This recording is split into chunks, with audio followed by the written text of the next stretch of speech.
Hi dears, this is വീണ മാം. മാമിൻ്റെ മകൻ്റെ റിസപ്ഷന് വേണ്ടിയിട്ട് ആൾ ഒരുങ്ങാൻ വേണ്ടി വന്നതാണ്. മാം എൻ്റെ റെഗുലർ ക്ലയൻ്റ് ആണ് കേട്ടോ. ഓരോ തവണ മാം വരുമ്പോഴും വെറൈറ്റി സാരി ആയിട്ടാണ് വരാറുള്ളത്. മാം വരുന്നു എന്ന് പറയുമ്പോഴേ എനിക്കൊരു എക്സൈറ്റ്മെൻ്റ് ആണ് ഇത്തവണത്തെ സാരി ആൻഡ് ആക്സസറീസ് എന്തൊക്കെയാണെന്ന് അറിയാനായിട്ട്. ഇത്തവണ ഒരു ക്രീം പേസ്റ്റൽ ഓർഗൻസ സാരി ആയിട്ടാണ് വന്നിരുന്നത്. അതിന് മാച്ചിങ് ആയിട്ടുള്ള ഗോൾഡൻ ആക്സസറീസ് ഒക്കെ ഉണ്ടായിരുന്നു. ഹെയർ സ്റ്റൈൽ ഒരു ബൺ സ്റ്റൈലാണ് പറഞ്ഞിരുന്നത്. സ്റ്റോൺ വെച്ചിട്ടുള്ള 2 ആക്സസറീസ് കൊണ്ടുവന്നിട്ടുണ്ടായിരുന്നു. ആൻഡ് ഞങ്ങളൊരു സൈഡിലേക്ക് വെക്കണ ഒരു ആക്സസറിയാണ് ഫൈനലി ചൂസ് ചെയ്തത്. മാമിൻ്റെ സജഷൻ എന്താണോ അതുപോലെ തന്നെ ഞാൻ ചെയ്യാൻ ശ്രമിക്കാറുണ്ട്. ഞാൻ മാമിനെ നിത അംബാനി എന്നൊക്കെ വിളിച്ച് കളിയാക്കും.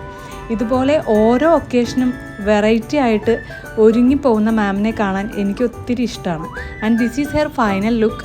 മാം ശരിക്കും ഒരു നിത അംബാനി ലുക്കായിട്ട് എനിക്ക് തോന്നാറുണ്ട്. മാം അപ്പം എന്നെ തിരിച്ച് കളിയാക്കും, വേണ്ട തമാശ പറയണ്ടെന്നൊക്കെ. ഞാൻ ശരിക്കും പറയുകയാണ്, തമാശയായിട്ടല്ല. എൻ്റെ നിത അംബാനി തന്നെയാണ് എൻ്റെ വീണ മാം.